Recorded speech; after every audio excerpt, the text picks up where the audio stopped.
और जिस दिन आम जनता सड़क पर आएगी तो बड़े बड़े तानाशाहों की जो है शाहियत और बड़े बड़े तानाशाहों के कुर्सियों को जनता ने उखाड़ करके फेंकने का काम। नरवणे की किताब क्यों रखी जाती है? 4 स्टार साहब डेस्टिनी को ही क्यों रोकते हैं? क्योंकि इसमें राज है। रक्षा मंत्री की भी पोल खुल जाएगी, देश के प्रधानमंत्री की भी पोल खुल लगता है। सब जो है हमाम में नंगे हो चुके हैं और सब भांग खा करके बोल रहे हैं या गांजा पी करके सदन में बोल रहे हैं। जो मन में आ रहा वही बोल रहे हैं और ओम बिगड़ा की तो कोई बात नहीं।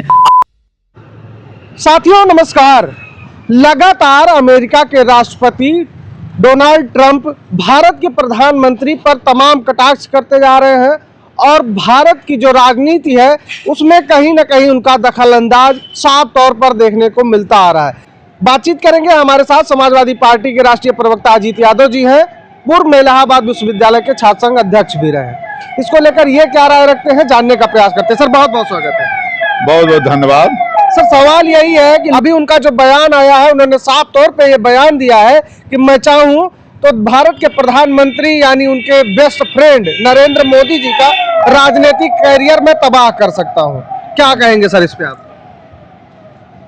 हमारे यहाँ रहीमदास जी का एक दोहा है कि रहीमन ओछे नरन सो बैर भली ना प्रीत काटे चाटे स्वान के दो भांति विपरीत। जो हमारा पारंपरिक दोस्त था, जिसको जाना और परखा था हिंदुस्तान के लोगों ने, तमाम नेताओं ने, जिससे हमारे जो है विदेश नीति और राजनीतिक संबंध से लेकर के व्यापारिक संबंध रसिया से इतने अच्छे थे, आज हमारे देश के प्रधानमंत्री अमेरिका के अपने बेस्ट फ्रेंड ट्रंप के जरिए रसिया से तेल जो है खरीदना बंद करने जा रहे हैं। ये जो है बहुत ही दुखद है और कितनी दुख की बात है जो ट्रंप बार बार ये जोर दे करके कहता था। इसीलिए हमने रहीमदास का दोहा बताया कि वो ओछा अमेरिका कभी हमारा स्वाभाविक दोस्त नहीं रहा है। अमेरिका कभी हमारा मित्र जो है खरा नहीं होता है मित्रता पे हमारे कभी हिंदुस्तान पे। वो हमेशा पाकिस्तान के सपोर्ट में रहा है और जो भी हिंदुस्तान के खिलाफ पॉलिसी होती थी अमेरिका उसके खिलाफ ही रहता था हमेशा। और रसिया हमेशा हमारे सपोर्ट में रहा है। लेकिन आज ऐसी स्थिति नरेंद्र मोदी जी ने पैदा कर दिया है अपने दोस्त के जरिए और वही दोस्त आज इनको काटने को दौड़ रहा है। वो कह रहा है मैं चाहूं तो हिंदुस्तान के प्रधानमंत्री नरेंद्र मोदी का कैरियर खत्म कर सकता हूं, लेकिन मैं ऐसा नहीं चाहता हूं। वो दबाव डाल रहा है। पहले तो उसने जो है हमारे ऊपर 50% टैरिफ लगाया, 25%। इसके बाद धमकी दिया कि अगर रसिया से तेल खरीदना तुम बंद नहीं करोगे मेरे बेस्ट फ्रेंड, तुम अच्छे हो, लेकिन अगर मेरी बात नहीं मानोगे तो मैं तुम्हारे ऊपर 500% टैरिफ ठोक दूंगा। लेकिन आप बताइए कि कौन सी ऐसी इनकी नस दबी हुई है इनके दोस्त के पास?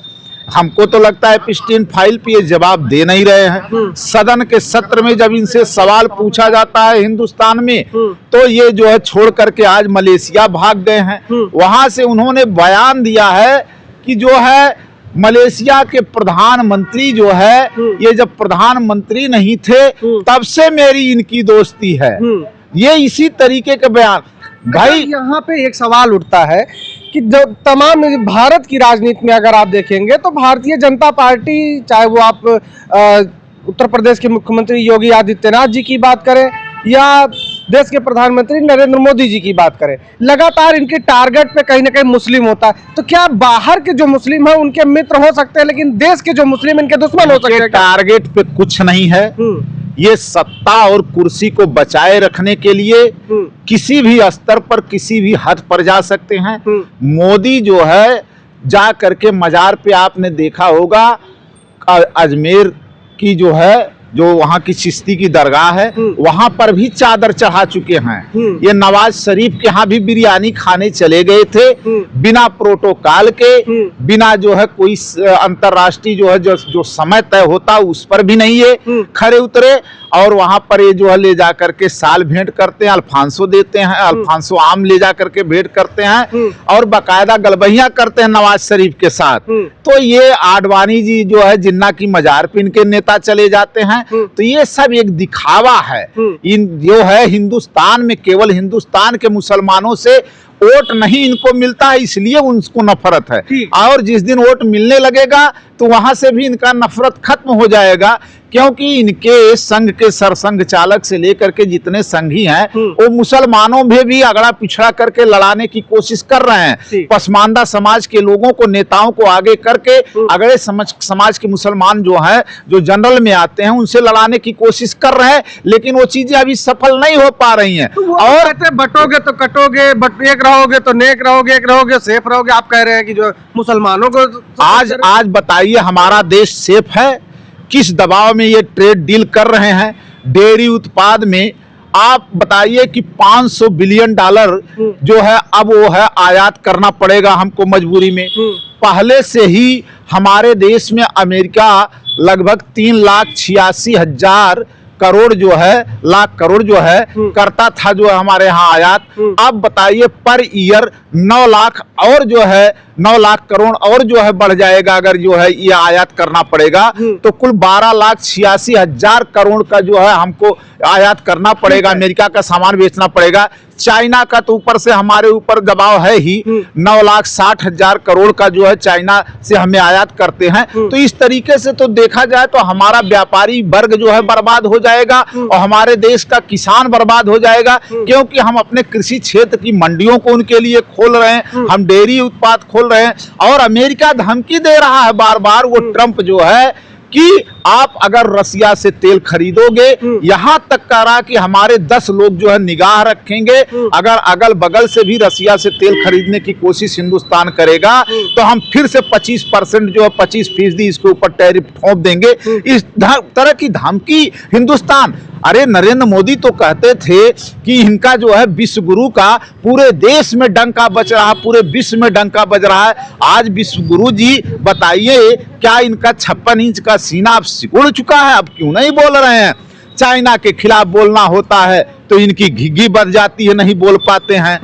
अमेरिका के खिलाफ, अपने दोस्त के खिलाफ, इनका दोस्त इनको बदनाम कर रहा। कैसी दोस्ती है? सांप नेवले की दोस्ती इनकी चल रही है। वो नेवला इनको जो है काट रहा है बार बार। अरे भाई, मानवर कांसीराम जी कहते थे कि बीजेपी एक सांपनाथ है, एक नागनाथ है। वो कहते थे, इसीलिए कहते थे। हम कहते हैं कि एक कहानी के माध्यम से आपको हम बता देते हैं। एक बार एक हिरनी जो है 2 शेर के बच्चों को लेकर के चली आ रही थी। आपने भी सुना होगा कहानी। तो जो है एक आदमी देखता है, कहता है कि अरे बताइए कि हिरनी 2 शेर के बच्चों को लेके चल रही है। तो कही कि हमने जो है शेर को पाला है कि इसकी जो है माँ मर गई थी शेरनी, बच्चे ये शावक छोटे छोटे थे, तो मैंने इनको अपना दूध पिलाया है, पाला है। मैं शेर लेकर के चलती हूँ, इसीलिए जंगल में किसी की हिम्मत नहीं पड़ती कि जो मुझे जो है मेरा शिकार कर सके। तो उस आदमी ने सोचा कि क्यों न जो है मैं इससे खतरनाक सांप को जो है पालूं। तो उसने देखा कि एक सांप जो है घायल पड़ा हुआ था, उसको दवा इलाज करा करके जो है उसने दूध पिला करके टाइट किया। तो सांप तो भाई जहरीला होता है, जहरीले सांप ने इसको मारा डंक और आदमी की हो गई मौत। तो ये जो है जहरीले सांप से दोस्ती कर रहे हैं हमारे ट्रंप से, हमारे देश के प्रधानमंत्री, और बार बार इनको ये डसने का प्रयास कर रहा है। हम कह रहे हैं कि आप बताइए, रसिया जैसा शेर हमारा पारंपरिक दोस्त था, हमारे जो अन्य विदेश के जो देश थे, हमारे जो समर्थक थे, आज इनसे दूर क्यों होते जा रहे हैं? हमारा दोस्त था ईरान था। चाबहार वाले मामले पे आपने देखा होगा, जो अनुबंध हुआ था गैस पाइपलाइन की, तेल पाइपलाइन की, उसको जो है उसने रुकवा दिया। जो है ईरान तो नहीं दबा, एक छोटा सा देश ईरान मारा जो है इनको मिसाइल। अमेरिका छोड़ के भाग गए कितने एयरबेस इनके जो जहां पर मिसाइलें लगी हुई थी बार बार। और वेनेजुएला के राष्ट्रपति को किस तरीके से कैद करके लाता है। और सबसे बड़ी बात, प्रधानमंत्री को तो बेइज्जत कर ही रहा है। इसकी इतनी हिम्मत नहीं पड़ी 56 इंच के सीने के प्रधानमंत्री की। यहाँ हमारे नागरिकों को पैर में बेड़ियां और हाथ में हथकड़ी पहना करके घायल करके पीट कर करके मार करके भेजा और एक भी जवाब नहीं दिया नागरिकों के प्रति। इसको शर्म नहीं आती हमारे देश के प्रधानमंत्री को। और सदन में राहुल गांधी जी और अखिलेश यादव जी विपक्ष के नेता जब बोलते हैं और जवाब मांगते हैं प्रिस्टीन फाइल से लेकर के, और चाइना नरवणे की किताब जो आई है 4 स्टार्स ऑफ डेस्टिनी, जिसपे डोकलाम और कैलाश जैसे पर्वत पर जो है वो कब्जा करता जा रहा था और उसकी सेना बढ़ती जा रही थी, बंकर बना लिया, रास्ता बना लिया, वहां आवासीय परिसर बना लिया।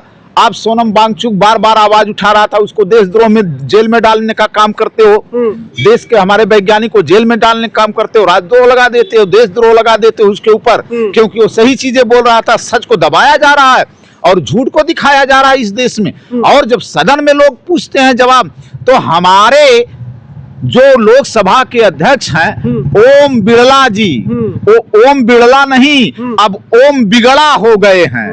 ये ओम बिगड़ा जो है कहते हैं कि अगर वो किताब पब्लिश भी होती तो उस किताब के अंश को हम इस जो है सदन में ना पढ़ने देते राहुल गांधी को। आदमी किताब से नहीं पढ़ के बोलेगा, आदमी कहीं से अगर सुन करके नहीं बोलेगा, आदमी अगर तथ्य पे नहीं बोलेगा तो बोलेगा कहां से? अरे वो तो कह रहे थे कि हमला करने की प्लानिंग थी। हमला?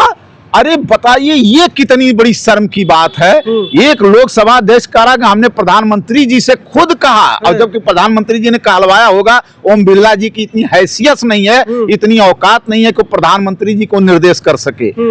वो खुद कहलवाए होंगे प्रधानमंत्री जी। वो बताइए, प्रधानमंत्री कह रहा हमने कहा प्रधानमंत्री से कि आप सदन में मत आइए, आपके साथ कोई अप्रत्याशित घटना हो सकती है, आपके ऊपर हमला हो सकता है। यहीं तक बात नहीं, उनकी एक सांसद कह रहे हैं कि अगर मोदी जी आते तो विपक्ष की जो महिलाएं सांसद है उनको दांत से काट लेती। आप बताओ, इससे बड़ी देश का प्रधानमंत्री अपनी संसद में सुरक्षित नहीं है, इस ढंग का बयान आ रहा है सदन में। और हमको तो लगता है सब जो है हमाम में नंगे हो चुके हैं और सब भांग खा करके बोल रहे हैं या गांजा पी करके सदन में बोल रहे हैं, जो मन में आ रहा है वही बोल रहे हैं। और ओम बिगड़ा की तो कोई बातें नहीं। आज उनके खिलाफ अविश्वास प्रस्ताव आ गया, विपक्ष ने ला दिया है। आप बताइए, इस लोकतंत्र में हमारा ये कहते हैं कि हमारा डंका बजता है और हम दुनिया के सबसे बड़े लोकतांत्रिक देश हैं, और इस लोकतांत्रिक देश में विपक्ष के नेताओं की आवाज को दबाने की कोशिश की जा रही है। बात तो छोड़, अरे उनकी माइक बंद कर दी जा रही है, उनको किताब का अंश नहीं पढ़ने दिया जा रहा है। हमारे रक्षा मंत्री राजनाथ सिंह झट से खड़े होते हैं जैसे किताब का अंश पर। एक किताब पब्लिश नहीं है। आप बताइए कि 35 किताब जो है पब्लिश हो जाती है पब्लिशर के हाथ से, केवल नरवणे की किताब क्यों रोकी जाती है? 4 स्टार्स ऑफ डेस्टिनी को ही क्यों रोकते हैं? क्योंकि इसमें राज है। रक्षा मंत्री की भी पोल खुल जाएगी, देश के प्रधानमंत्री की भी पोल खुल जाएगी। और पहलगाम हुआ, डोकलाम हुआ, पुलवामा हुआ, पठानकोट में इन्होंने ISI के ला करके जो है जांच कराने के काम किया, उरी हुआ, नोटबंदी किए, कह रहे थे आतंकवाद खत्म हो जाएगा, काला धन खत्म हो जाएगा। न तो आतंकवाद खत्म हो रहा, न काला धन खत्म हो रहा है। अरे भाई, इस देश को ले कहां जाना चाहते हो? कब तक झूठ से लोगों को, जनता को बरगलाने का काम करोगे? किसान बर्बाद हो गया आंदोलन करते करते, 800 किसान मर गया बॉर्डर पर।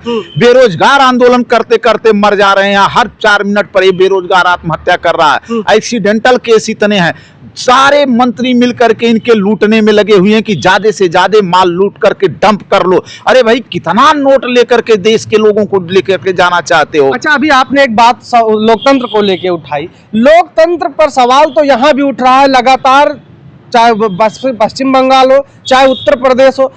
फॉर्म 7 के माध्यम से, SIR के माध्यम से जनता जो मतदाता होती है, देश की मालिक होती है, उसके वोट काटे जा रहे हैं। तो अब भी सवाल बचता है लोकतंत्र के बचने का। अब लोकतंत्र जो है बचाने की जिम्मेदारी आम जनता पर है। और जिस दिन आम जनता सड़क पर आएगी तो बड़े बड़े तानाशाहों की जो है शाहियत और बड़े बड़े तानाशाहों के कुर्सियों को जनता ने उखाड़ करके फेंकने का काम किया है। गद्दाफी को भी जनता ने उखाड़ के फेंका और सद्दाम को भी जनता ने उखाड़ करके फेंका, मिस्र के हुस्नी मुबारक को भी जनता ने उखाड़ के फेंका, बांग्लादेश के शेख हसीना को भी उखाड़ करके फेंका, आपके बगल नेपाल को भी उखाड़ करके फेंका, यहीं पे श्रीलंका के राष्ट्रपति को उखाड़ के फेंका। यही बेरोजगार और परेशान जनता जिस दिन सर के ऊपर पानी जाएगा, देखना यही जनता किसी भी नेता की जरूरत नहीं पड़ेगी, इनको उखाड़ कर फेंकेगी।